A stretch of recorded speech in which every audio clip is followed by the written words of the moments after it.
বিএনপির নেতৃত্বে আওয়ামী লীগের নেতাকর্মীরা এবং বিএনপির সন্ত্রাসীরা তারা সারা দেশে আমাদের 11 দলীয় জোটের নেতৃবৃন্দের উপর হামলা করছে।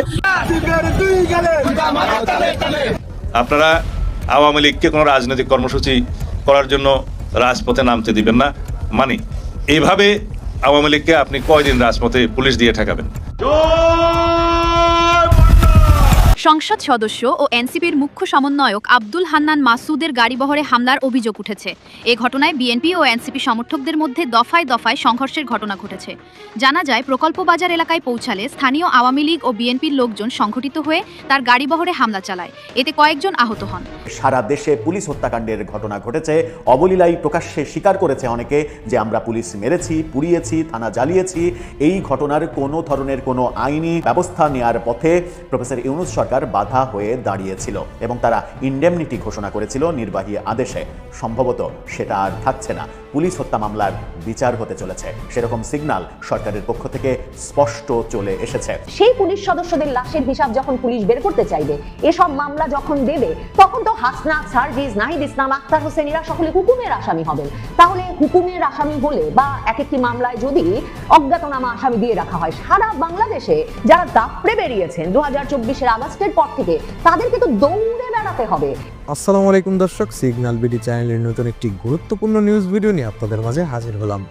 প্রিয় দর্শক, বাংলাদেশের বর্তমান রাজনৈতিক প্রেক্ষাপট নিয়ে ইতিমধ্যে অনেকগুলো ভিডিওর অংশবিশেষ আপনারা দেখেছেন এবং আশা করি দেখেই বুঝতে পেরেছেন আজকের ভিডিওটি কতটি গুরুত্বপূর্ণ এবং আকর্ষণীয় হতে চলেছে।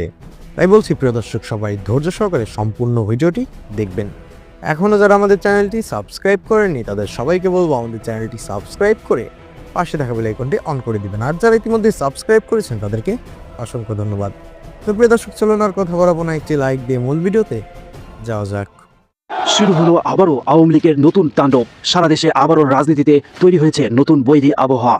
তাহলে কি সত্যি আওয়ামী লীগ ফিরে আসছে রাজনৈতিক অঙ্গনে? বর্তমান নবনির্বাচিত বিএনপি স্বরাষ্ট্র উপদেষ্টা সালাউদ্দিন আহমেদ সম্প্রতি গণমাধ্যমের এক সাক্ষাৎকারে বলেছেন, পুলিশ দিয়ে এভাবে আর কতদিন আওয়ামী লীগকে ঠেকিয়ে রাখা যাবে। তিনি আরও জানান, ইতিমধ্যে 1202 জনকে কারাগার থেকে মুক্তি দেওয়া হয়েছে। পাশাপাশি 5 আগস্টকে ঘিরে যে মামলা বাণিজ্যের অভিযোগ উঠেছে, সেখানে নিরপরাধ মানুষকে আসামি করা হয়েছে। তাদের দ্রুত মুক্তিরও আশ্বাস দেন তিনি। সঙ্গে রাজনৈতিক উদ্দেশ্য প্রণোদিত মামলা ছিল, এগুলো প্রত্যাহারের জন্য আজকে অনুমোদন দেওয়া হয়েছে। এর আগে আমি এখানে আসার পরে 1006টা মনে হয় অনুমোদন দিয়েছিলাম। আর যে সমস্ত মামলা প্রত্যাহারের জন্য বিগত ইন্টারিম সরকারের সময় উদ্যোগ নিয়েছিল, রাজনৈতিক উদ্দেশ্যে হয়রানিমূলক, মিথ্যা এবং বানোয়াট মামলা দিয়েছিল। তবে আওয়ামী লীগের এই মুক্তি প্রক্রিয়ায় অস্বস্তিতে রয়েছেন উপদেষ্টা মণ্ডলী ও তথাকথিত সমন্বয়করা। গণমাধ্যমের এক সাক্ষাৎকারে ক্রীড়া উপদেষ্টা আসিফ মাহমুদ সজীব ভুঁইয়া বিএনপিকে উদ্দেশ্য করে বলেন, তাদের নেতৃত্বেই আওয়ামী লীগ মুক্ত হচ্ছে এবং তারা মুক্ত হয়েই সমন্বয়ক ও 11 দলীয় জোটের উপর হামলা মামলা শুরু করেছে। বিএনপির নেতৃত্বে আওয়ামী লীগের নেতাকর্মীরা এবং বিএনপির সন্ত্রাসীরা তারা সারা দেশে আমাদের 11 দলীয় জোটের নেতৃবৃন্দের উপর হামলা করছে।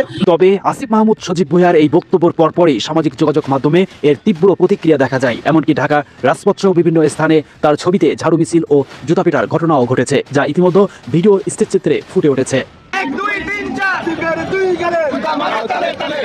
এছাড়াও একটি আলোচিত অভিযোগও সামনে এসেছে উপদেষ্টা আসিফ মাহমুদ সজীব ভুঁইয়াকে নিয়ে। 5 আগস্টের পর উপদেষ্টা হওয়ার পরপরই তার পরিবারের মাধ্যমে, অর্থাৎ তার বাপের মাধ্যমে কোটি কোটি টাকা মামলা বাণিজ্যের বিষয়টি। যদিও এসব অভিযোগের বিষয়ে প্রকাশ্য কোনো ভুল স্বীকার বা ব্যাখ্যা দিতে দেখা যায়নি তাকে। এদিকে সমন্বয়ক সার্জিস আলম এক বিবৃতিতে বলেন, আগে আমরা যা ইচ্ছে তাই করেছি, ইচ্ছা হলে রাজপথে নেমেছি, ইচ্ছা হলে সংসদে ঢুকেছি, কিন্তু এখন সেটা আর সম্ভব নয়, কারণ এখন মব সৃষ্টিতে ব্যস্ত বিএনপি আওয়ামী লীগকে সাথে নিয়ে। তার এই বক্তব্যের পরপরই মুহূর্তে সামাজিক যোগাযোগ মাধ্যমে বিরূপ প্রতিক্রিয়ার জন্ম দেয়। এবং আমরা যা মন চাইছে তাই করছি। পোলাপান মন চাইছে সচিবালয়ে ঢুকে গেছে, পোলাপান মন চাইছে উপদেষ্টা যিনি একজন মন্ত্রী ওনার কাছে চলে গেছে, পোলাপান মন চাইছে মানে 5 জন উপদেষ্টা একটা মিটিং ওখানে চিল্লাচিল্লি করছে, সবাইকে গালি খালাস করছে।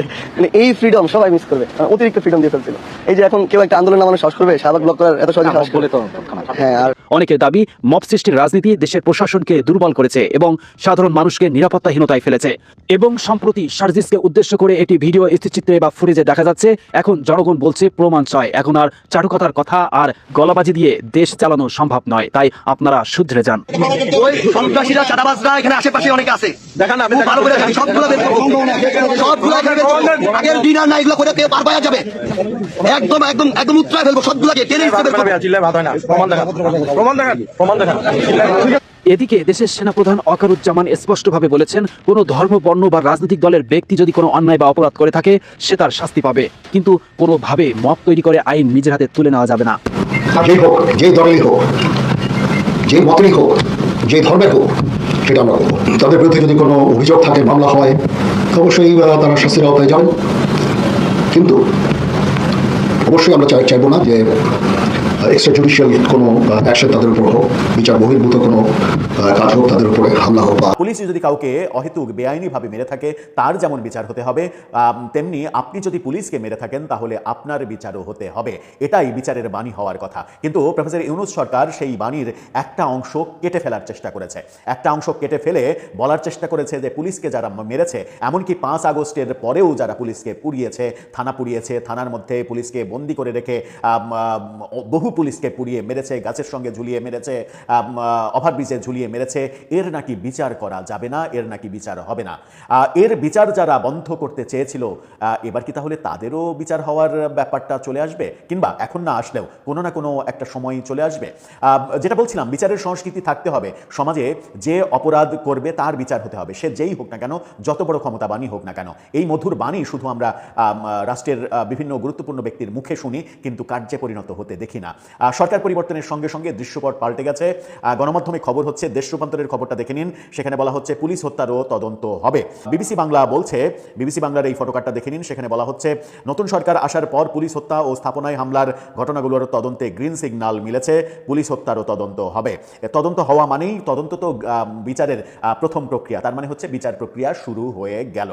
তার মানে যারা প্রকাশ্যে, এই তো কদিন আগে হবিগঞ্জে প্রকাশ্যে ওই জুলাই যোদ্ধা মাহাদি আমিন, যিনি কিনা 4 লাখ ওই কি যেন ক্রিপ্টো কারেন্সি নিয়ে দিল্লিতে গিয়েছিল বলে তোলপাড় হয়েছে সারা দেশে, এবং ঢাকা না দিল্লি, ঢাকা ঢাকা স্লোগান দেয়া এই মহাবীর, তিনি দিল্লিতে গিয়েছিলেন ভিসার জন্য। দিল্লিতে কেন যেতে হবে? দিল্লি তো আমরা বয়কট করেছি। সেই প্রশ্নের সমাধান মেলেনি। তিনি হবিগঞ্জের থানায় বসে সরাসরি স্বীকার করেছিলেন, এসআই সন্তোষকে আমি পুড়িয়ে মেরেছি, থানাতে আমি আগুন জ্বালিয়েছি, কিন্তু তাদের কোনো বিচার হয়নি, বরং তাদের ফুলের মালা দেয়া হয়েছে।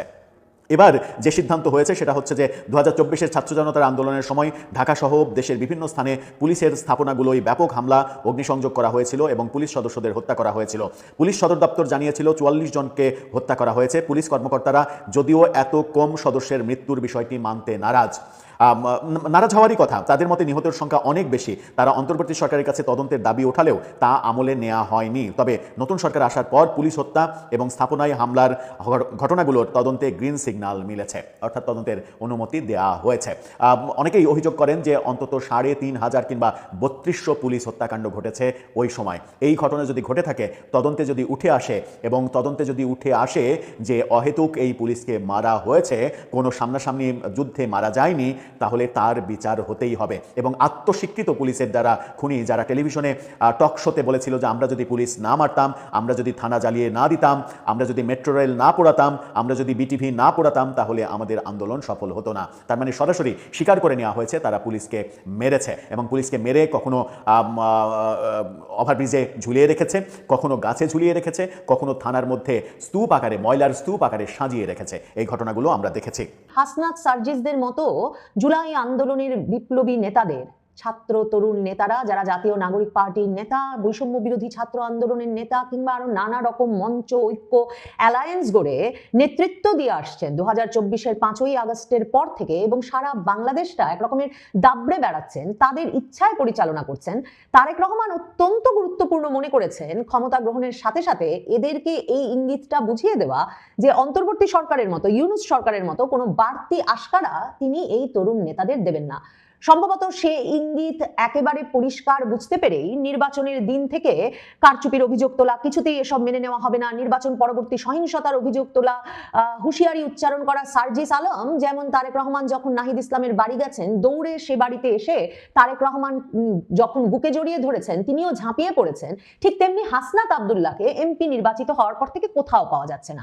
নাসির উদ্দিন পাটোয়ারি তো নিয়মিত সামাজিক যোগাযোগ মাধ্যমে এসে বলছেন, হাসনাত তুই কোথায় রে, আওয়ামী লীগ দোকান খুলে ফেললো। কিন্তু হাসনাত আব্দুল্লাহ একটা এমপি পদ পেয়ে গেছেন, সেখানে বিএনপির প্রার্থীর এমনকি মনোনয়নই বাতিল হয়ে গিয়েছিল, বিনা প্রতিদ্বন্দ্বিতায় জিতে এসেছেন, এখনো তিনি এলাকায় যেতে পাচ্ছেন। আক্তার হোসেন যেমন তার এলাকায় জিতেছেন বটে, কিন্তু এলাকায় গিয়ে স্বস্তি পাচ্ছেন না জাতীয় নাগরিক পার্টির নেতা হান্নান মাসুদও। এমন একটা পরিস্থিতিতে জাতীয় নাগরিক পার্টির নেতারা সবচেয়ে ভয় যেটা নিয়ে পাচ্ছিলেন এই জুলাই আন্দোলনের নেতারা, সেটা হচ্ছে যে অন্তর্বর্তীকালীন সরকারের আমলে তাদেরকে জুলাই আন্দোলনের সময় সকল প্রকার খুন, হত্যা, লুটপাট, অগ্নিসংযোগের জন্য যে দায় মুক্তি দিয়ে দেওয়া হয়েছিল ঢালাওভাবে, এবং পুলিশ হত্যা সহ রাষ্ট্রীয় সম্পদ বিনষ্টের অভিযোগে কোনো মামলা 2024-এর জুলাই আগস্ট সময়কালের কিংবা পরবর্তী সময়ের গৃহীত হয় নাই থানায়, তদন্ত হতে পারে নাই এই অন্তর্বর্তী সরকারের সময়, যার প্রভাবে তারা আরো দোর্দণ্ড প্রতাপে সারা বাংলাদেশে রাজত্ব করে বেরিয়েছেন। তাদের যে ভয়টা ছিল, ওই যে হাসনাত আব্দুল্লাহ কথায় কথায় বলতেন যে এ সরকার বদলে গেলে, ইউনূস সরকার বদলে গেলেই নাকি ফাঁসির দড়ি ঝুলবে তাদের চোখের সামনে, এখন সেই অবস্থায় তারেক রহমান তাদেরকে নিয়ে গেছেন। কারণ তারেক রহমানের সরকার ঘোষণা দিয়েছেন, বিএনপি সরকার স্পষ্টভাবে এই ঘোষণা পুলিশকে জানিয়ে দিয়েছে যে পুলিশ হত্যার তদন্ত হবে এবং পুলিশ বিভাগ যাতে ওই সময়কার হত্যাকাণ্ডগুলোর বিভিন্ন প্রমাণাদি সাক্ষ্য সংগ্রহ শুরু করে এবং পুলিশ হত্যার মামলাগুলো যাতে আবারও চাঙা হয়, নতুন করে মামলা করার প্রয়োজন হলে যাতে নতুন করে মামলা করা হয়।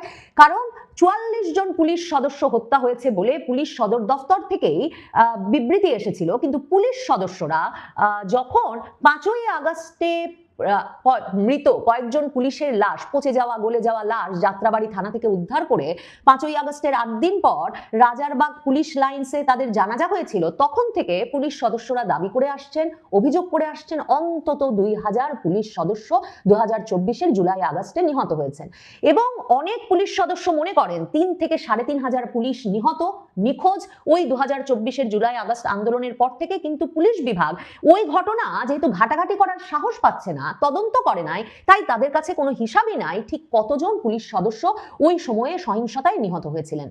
পুরো মানে বয়ানটা এমন ভাবে জুলাই আগস্ট আন্দোলনের সাজানো হয়েছে যে পুলিশ একপাক্ষিক সহিংসতা করে গেছে, নৃশংসতা দেখিয়ে গেছে, কিন্তু এই বয়ানে কখনো উল্লেখ করা হয় না যে 19শে জুলাই একজন নিরস্ত্র পুলিশ সদস্য গিয়াসউদ্দিনকে পিটিয়ে মেরে তার চামড়া ছিলে তাকে উল্টো করে ঝুলিয়ে রাখা হয়েছিল যাত্রাবাড়ি সেতু থেকে, এবং সেটা রীতিমতো পুলিশ, র্যাবকে হেলিকপ্টার, গাড়ি সহ নানা রকম বাহিনী বহর নিয়ে গিয়ে সেই পুলিশ সদস্যের মৃতদেহ সেই সেতু থেকে ঝোলানো সেতু থেকে উদ্ধার করতে হয়েছিল। সে দফায় কোনো আন্দোলনের বয়ানে বীরত্ব গাথায় উল্লেখ করা হয় না যে সারা বাংলাদেশে সকল থানায় আক্রমণ হয়েছে, লুটপাট হয়েছে। এনায়েতপুর, সিরাজগঞ্জের সেই থানায় ঢুকে আন্দোলনকারীরা 4ঠা আগস্ট পুলিশ সদস্যদের পিটিয়ে মেরেছে, আগুন দিয়ে পুড়িয়ে মেরেছে এবং তারপর ঝুলিয়ে রেখেছে। এমনকি বিবিসি বাংলার প্রতিবেদনে উঠে এসেছে যে অনেক পুলিশ সদস্য নামাজ পড়ে বের হচ্ছিলেন পাশের মসজিদ থেকে এবং সেই মসজিদের সিঁড়িতেই তাদেরকে পিটিয়ে মারা হয়েছে।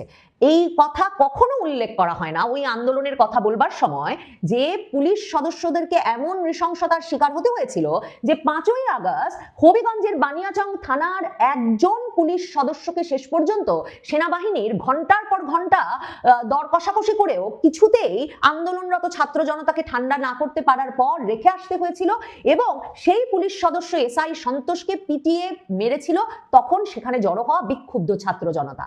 এছাড়াও এই যে যাত্রাবাড়িতে 5ই আগস্ট যখন সেনা প্রহরা থানার সামনে থেকে উঠে গেল, তারপর ভীত সন্ত্রস্ত পুলিশ একদিকে যেমন ছাত্র জনতার দিকে গুলি ছুটতে থাকলো, শেখ হাসিনা সরকারের ততক্ষণে পতন হয়ে গেছে, তারপরেও এরপর সেখানে ঢুকে শেষ পর্যন্ত ওই থানা জ্বালিয়ে পুড়িয়ে পুলিশ সদস্যদেরকে মেরে পুড়িয়ে ভ্যানের উপর যে লাশ রেখে এসেছিল সে কথা কিন্তু এমনকি জাতিসংঘের প্রতিবেদনেও আছে। মানে জাতিসংঘের প্রতিবেদনে যে 1400 মৃত্যুর কথা বলা হয়, সরকার এখন পর্যন্ত ইউনূস সরকার হিসেব মিলিয়ে মাত্র 834 জনের নাম বলতে পেরেছে। সেই 834 জনের মধ্যেও আবার যুবলীগ নেতা ঢুকে গেছেন, যার লাশ কিনা আবার যিনি গাজীপুরের মেয়র জাহাঙ্গীরের এপিএস হিসেবে কাজ করতেন এবং যার লাশ কিনা আবার উত্তরার একটা ব্রিজ থেকে ঝুলিয়ে রাখা হয়েছিল পিটিয়ে মেরে।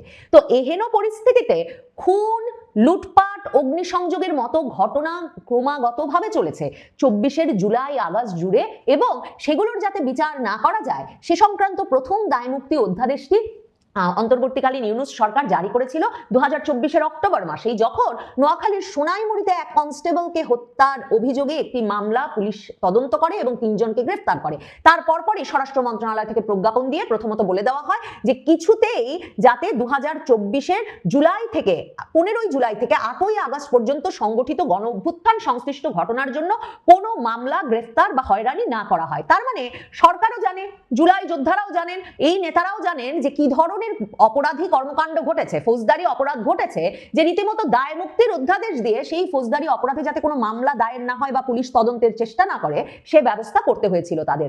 আর ইউনূস সরকার যাওয়ার আগে একটা অধ্যাদেশ জারি করে জুলাই যোদ্ধাদের দায় মুক্তি দিয়ে গেছে, এবং সেই দায় মুক্তি অধ্যাদেশে 8ই আগস্ট পর্যন্ত না 31শে আগস্ট পর্যন্ত সকল প্রকার গণ অভ্যুত্থান সংশ্লিষ্ট ঘটনার জন্য কোনো সম্পূর্ণ দায় মুক্তি দেওয়া হয়েছে জুলাই আন্দোলনের সঙ্গে গণ অভ্যুত্থানের সঙ্গে সংশ্লিষ্ট ব্যক্তিবর্গকে। তার মানে 31শে আগস্ট পর্যন্ত কি ভয়াবহ অপরাধ হয়েছে সেটা জানেন তারা। আর হাসনাত সার্জিসেরা জানেন, তারা তো 31শে আগস্টে থামেন নাই। এই যে জুলাই যোদ্ধাদের দায় মুক্তি অধ্যাদেশ উঠে যদি যায়, সত্যি যদি এই দায় মুক্তি অধ্যাদেশকে পাশে সরিয়ে রেখে তারেক রহমান সরকার পুলিশ হত্যার বিচার শুরু করে, পুরো পুলিশ বাহিনীর ভেতরে যে দাবি আছে, পুলিশ বাহিনী কতজন নিহত হয়েছে জানতে চায়, পুলিশ বাহিনী মনে করে না মাত্র 44 জন নিহত হয়েছে, পুলিশ বাহিনী অন্তত ওই 44 জনের হত্যার বিচার চায়, সুনির্দিষ্ট ব্যক্তিবর্গকে ধরে তাদেরকে বিচারের মুখোমুখি করতে চায়। ভাবুন তো, হবিগঞ্জের বানিয়াচং থানার এসআই সন্তোষকে যারা পিটিয়ে পুড়িয়ে মারলো, সেই একটি যুবক মাহাদি কিছুদিন আগে বানিয়াচং থানায় গিয়ে রীতিমতো পুলিশ কর্মকর্তাকেই হুমকি দিয়ে বলেছেন যে তিনি এর আগে পুলিশ পিটিয়ে মেরেছেন, থানা জ্বালিয়ে দিয়েছেন, কাজে পুলিশ যেন তার কথা শুনে।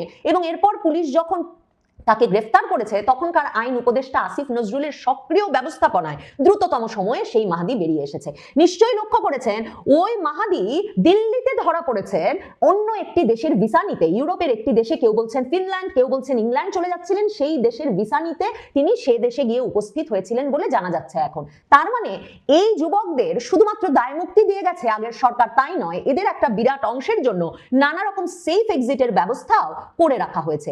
এই অবস্থায় হাসনাত সার্জিস কোথায় যাবেন? মানে হাসনাত এমপি হয়েছেন, সার্জিস তো এমপিও হন নাই, তিনি কি নিজ এলাকায় যেতে পারবেন? পঞ্চগড়ে গিয়ে কি তিনি নিরাপদ বোধ করবেন? মানে এমন একটা পরিস্থিতি তৈরি করা হয়েছে যে যে কোনো মামলায়, ওই যে সিরাজগঞ্জের 15 জন পুলিশ পিটিয়ে মারা হোক, বা 5ই আগস্টের পর পুলিশ সদস্যরা যখন রাজারবাগ পুলিশ লাইন্সে কাঁদছিলেন এবং তখনকার আইজিকে বলছিলেন যে সারা বাংলাদেশ জুড়ে থানায় থানায় পুলিশ সদস্যদের লাশ পচে গলে পড়ে আছে, সেই পুলিশ সদস্যদের লাশের হিসাব যখন পুলিশ বের করতে চাইবে, এসব মামলা যখন দেবে, তখন তো হাসনাত, সার্জিস, নাহিদ ইসলাম, আক্তার হোসেন এরা সকলে হুকুমের আসামি হবেন। তাহলে হুকুমের আসামি হলে বা এক একটি মামলায় যদি অজ্ঞাতনামা আসামি দিয়ে রাখা হয়, সারা বাংলাদেশে যারা দাপড়ে বেরিয়েছেন 2024-এর আগস্টের পর থেকে, তাদেরকে তো দৌড়ে বেড়াতে হবে। এরা কি সকলেই আসলে সেফ এক্সিট নিয়ে অন্য কোথাও চলে যেতে পারবেন? যারা থাকবেন তাদের তো আসলে মানে কোনোভাবে দম নেওয়ার উপায় থাকবে না। প্রিয় দর্শক, ইতিমধ্যে আপনারা আমাদের পুরো ভিডিওটি দেখেছেন। ভিডিওটি দেখে কি জানলেন এবং বুঝলেন, অবশ্যই আপনাদের মূল্যবান মতামতটি আমাদের কমেন্ট বক্সে জানাতে ভুলবেন না। আর হ্যাঁ, কে কোথায় থেকে ভিডিওটি দেখছেন অবশ্যই কমেন্ট বক্সে জানিয়ে যাবেন। এখনো যারা আমাদের চ্যানেলটি সাবস্ক্রাইব করেননি তাদের সবাইকে বলবো আমাদের চ্যানেলটি সাবস্ক্রাইব করে পাশে থাকা বেল আইকনটি অন করে দিবেন, এরকম নিত্য নতুন প্রতিদিন গরম গরম নিউজ আপডেট সবার আগে পেতে। ধন্যবাদ সবাইকে।